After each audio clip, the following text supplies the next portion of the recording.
Have you ever wondered about the first divine revelation and the role Adam played in it? In the grand narrative of Islam, Adam's creation marked the beginning of divine revelation. God fashioned Adam as his vicegerent on earth, assigning him an initial task of utmost importance. This task was not a lofty quest or a formidable challenge, but a simple directive: refrain from eating the fruit of a certain tree. This was not a sin in itself, but rather a test to help Adam understand God's commands and the consequences of disobedience. This test served as a mirror reflecting the human tendency to err, to stray from the divine path. It highlighted the importance of seeking forgiveness from God, the all-forgiving. The story of Adam and the forbidden fruit is not merely a tale of temptation and fall, but an intricate lesson in obedience, the nature of sin, and the power of repentance. Adam's test was not just about a forbidden fruit, but a lesson in obedience, the nature of sin, and the power of repentance. Adam's journey did not end with a test, but continued with repentance and the birth of Islam.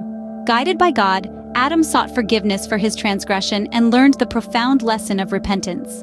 It was a turning point, a moment of divine mercy and grace, where Adam's repentance symbolized the first act of submission to God's will, marking the birth of Islam. Islam, in essence, is a covenant between God and humanity, a commitment to live in accordance with divine revelations. It preaches adherence to the commands of God, avoidance of prohibitions, and the pursuit of harmonious coexistence with all beings. Adam, as the first man and the first prophet, was entrusted with this celestial message, setting him on a mission to propagate these divine principles on earth.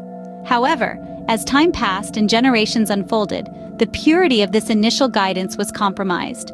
The human inclination towards disobedience once again began to prevail, leading many astray from the path of righteousness. The world was in dire need of divine intervention, and so God, in his infinite wisdom and mercy, sent a succession of prophets to guide humanity back to the path of truth and righteousness. These prophets, from Noah to Abraham, from Moses to Jesus, and finally Muhammad, all echoed the same eternal message of Islam.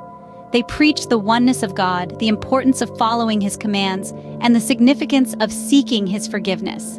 They emphasized that Islam is not merely a religion, but a comprehensive way of life, a path that leads to peace, prosperity, and ultimate salvation.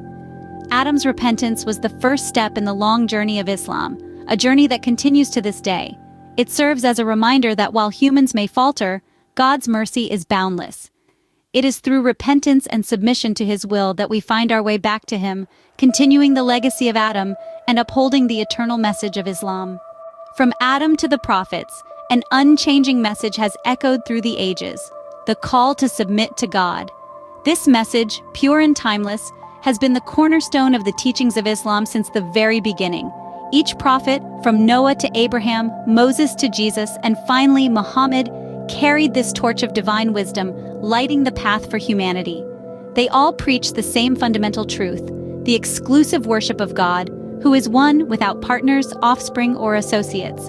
Each prophet, in their unique way, served as a beacon of divine light, guiding their communities toward the path of righteousness, illuminating the way to true spiritual fulfillment. This message has remained unchanged, unadulterated, and unaltered since the creation of Adam. It is a testament to the timeless nature of God's wisdom, a constant reminder of our purpose in this transient world. We are here to submit to God's will, to live in harmony with his commands, to seek his pleasure, and to strive for a harmonious coexistence with all beings on earth. This message, though simple in its essence, is profound in its implications. It calls us to self-reflection, to assess our actions, our intentions, and our relationship with God. It urges us to strive for moral excellence, to uphold justice, to promote peace, and to extend kindness and compassion to all beings. It is a message that transcends time and space, cultures and civilizations, resonating with the same intensity and clarity today as it did at the dawn of creation. It will continue to echo through the ages, serving as a guiding light for all those who seek the path of righteousness, until God inherits the earth and everything upon it. From the story of Adam's test and repentance, we learn the eternal message of Islam: submission to God, adherence to his commands, and the pursuit of harmonious coexistence. This message has been, and will always be, the essence of Islam. It is the foundation of our faith, the core of our spiritual identity, and the guiding principle of our lives. It is a call to return to our divine origins, to align our will with God's, and to live in harmony with His divine plan.